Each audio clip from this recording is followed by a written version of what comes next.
اما بعد فاعوذ باللہ من الشیطان الرجیم بسم اللہ الرحمن الرحیم قل ان تخفوا ما فی صدورکم او تبدوه یعلمہ اللہ وَيَعْلَمُ مَا فِي السَّمَاوَاتِ وَمَا فِي الْأَرْضِ وَاللَّهُ عَلَى كُلِّ شَيْءٍ قَدِيرٌ صدق اللہ العظیم۔ سورۃ آل عمران آیت نمبر 29 ہے۔ اللہ تعالیٰ فرماتے ہیں اے محبوب فرما دو آپ، اگر تم اپنے دل کی بات چھپاؤ یا ظاہر کرو، اللہ کو سب معلوم ہے اور جانتا ہے جو کچھ آسمانوں میں ہے اور جو کچھ زمین میں ہے، اور اللہ ہر چیز پر قادر ہے۔ تو یہ آیت مبارکہ بھی پچھلی آیت کے ساتھ مل رہی ہے۔ کل والی آیت مبارکہ میں تقیہ کے حوالے سے بتایا گیا تھا کہ تقیہ کیا ہوتا ہے اور کیا تقیہ کرنا جائز ہے یا ناجائز ہے۔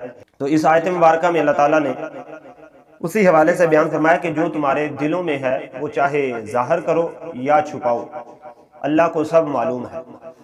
کیونکہ بعض دفعہ ہو جاتا ہے، بلکہ بعض دفعہ کیا اکثر ہی ہمارے ہاں یہی ہے کہ دل میں کچھ اور ہوتا ہے اور زبان پر کچھ اور ہوتا ہے۔ اللہ تعالیٰ کے لیے کوئی بھی چیز جو ہے وہ چھپی نہیں ہے۔ اللہ تعالیٰ ہمارے اعمال سے ازلی و ابدی خبردار ہے۔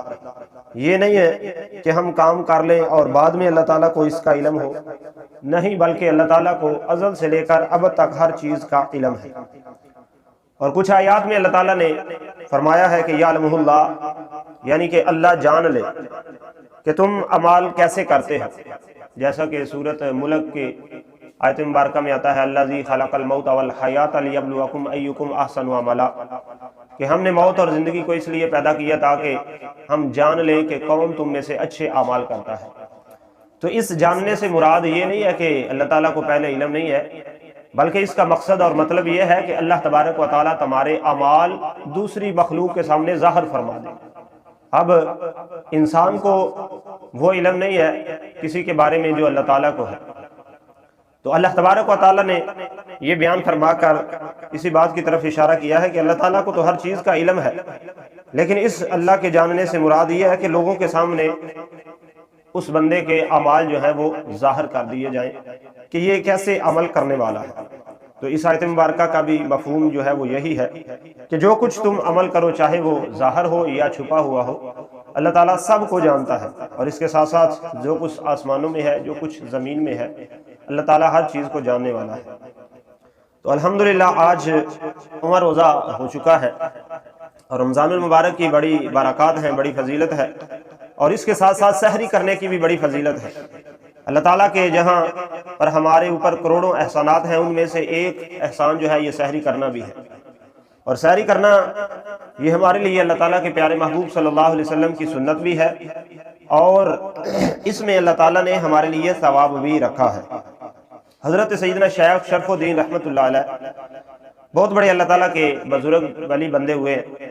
آپ فرماتے ہیں کہ اللہ تعالیٰ نے مجھے یہ طاقت عطا فرمائی ہے کہ میں بغیر کھائے پیے اپنی زندگی گزار سکتا ہوں، مگر چونکہ یہ ہمارے آقا صلی اللہ علیہ وآلہ وسلم کی سنت مبارکہ نہیں ہے کہ بغیر کھائے پیے زندگی گزاری جائے، تو اس لیے میں اس سے بچتا ہوں کہ میرے نزدیک سنت کی پیروی کرنا 1000 سال کی عبادت سے زیادہ بہتر ہے۔ یعنی میں اپنے پیارے نبی صلی اللہ علیہ وسلم کی سنت کو ضرور پورا کروں گا۔ تو یہ سحری کرنا ہمارے لیے اللہ کے پیارے محبوب صلی اللہ علیہ وسلم کی سنت مبارکہ ہے۔ ابتدائی اسلام میں جب روزے فرض ہوئے تو سحری کرنے کی اجازت نہیں تھی۔ روزہ رکھنے والے کو غروب آفتاب کے بعد، یعنی جب سورج غروب ہوتا تھا اس وقت افطاری کرنی، اور سونے سے پہلے پہلے، چاہے بدلہ گھنٹے بعد سو جائے، 2 گھنٹے بعد سو جائے، یعنی جب تک بندے نے سونا نہیں، سونے سے پہلے پہلے جو کچھ کھانا ہے کھا پی سکتا تھا۔ لیکن جب آنکھ لگ گئی تو بعد میں اب طلب ہوئی اٹھ کر کھانے کی، تو پھر اجازت نہیں تھی کھانے کی۔ تو اللہ تعالیٰ کے پیارے حبیب صلی اللہ علیہ وسلم کے ایک صحابی ہیں جن کی وجہ سے اللہ نے یہ ہم پر کرم فرمایا، حضرت سرما بن قیس رضی اللہ عنہ ان کا نام ہے۔ تو آپ محنت مزدوری کرنے والے شخص تھے اپنے کھیتوں میں، تو آپ کسان تھے۔ تو ایک دن اسی طرح آپ حالت روزہ میں زمین میں دن بھر کام کرتے رہے۔ جب شام کو گھر واپس آئے تو اپنے گھر والی کو بولا کہ کھانا لے کر آؤ۔ تو آپ وہ کھانا تیار کرنے میں مصروف ہو گئی۔ تو آپ چونکہ تھکے ہوئے تھے، آپ اپنے بستر پر لیٹے، جیسے ہی لیٹے تو آنکھ لگ گئی۔ اب آپ کی زوجہ کچھ دیر بعد جب کھانا تیار کر کے لائیں تو دیکھا کہ آپ سو گئے، انہوں نے جگایا کہ اٹھو کھانا تیار ہے کھا لو۔ تو اب حضرت سرما بن قیس رضی اللہ عنہ جب آپ اٹھے تو آپ نے دیکھا کہ میں نے تو سو لیا ہے تھوڑا سا، اور سونے کے بعد کھانا پینا منع ہے، تو آپ نے کھانے سے انکار کر دیا اور پھر اگلے دن کا روزہ بھی ایسے ہی رکھ لیا۔ تو جب اگلا دن ہوا تو آپ کمزوری کی وجہ سے بے ہوش ہو گئے۔ تو اللہ کے پیارے حبیب صلی اللہ علیہ وسلم کی بارگاہ میں جب یہ سارا واقعہ پیش کیا گیا تو اس وقت اللہ تبارک و تعالیٰ نے یہ آیت مبارکہ نازل فرمائی، وَكُلُوا وَاشْرَبُوا حَتَّى يَتَبَيَّنَ لَكُمُ الْخَيْطُ الْأَبْيَضُ مِنَ الْخَيْطِ الْأَسْوَدِ مِنَ الْفَجْرِ ثُمَّ أَتِمُّوا الصِّيَامَ إِلَى اللَّيْلِ۔ اللہ فرماتا ہے کھاؤ اور پیو یہاں تک کہ تمہارے لیے ظاہر ہو جائے سفیدی کا ڈورا سیاہی کے ڈورے سے پو پھٹ کر، پھر رات آنے تک روزے کو پورا کرو۔ تو اللہ تبارک و تعالیٰ نے اس آیت مبارکہ میں سیاہ ڈورے سے مراد رات کی تاریخی ہے اور سفید ڈورے سے مراد صبح کی پو پھٹنا جو ہے وہ بیان فرمایا ہے۔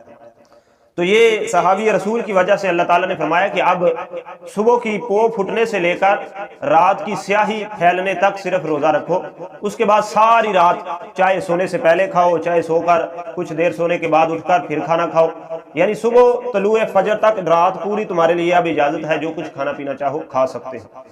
تو یہ اللہ تعالیٰ کی کتنی بڑی کرم نوازی ہے کہ پہلے جو امتیں ہیں ان کا روزہ بھی اسی طرح تھا کہ جب تک وہ سوتے نہیں تھے تب تک ان کو کھانے کی اجازت تھی، اور ہمارے لیے بھی یہی حکم تھا شروع میں جب روزے فرض ہوئے، لیکن ایک صحابی رسول کی وجہ سے اللہ نے پوری امت مسلمہ پر کرم فرمایا کہ صبح سے لے کر شام تک روزے کی مدت جو ہے وہ کر دی۔ لیکن اگر ہم پھر بھی اس اللہ کی حکمت کو نہ سمجھے اور روزہ نہ رکھیں تو یہ ہماری بد نصیبی بد قسمتی کہہ لیں۔ اللہ تعالیٰ تمام بے روزگاروں کو روزہ رکھنے کی اور جو روزے رکھتے ہیں ان کے روزے قبول فرمائے، آمین۔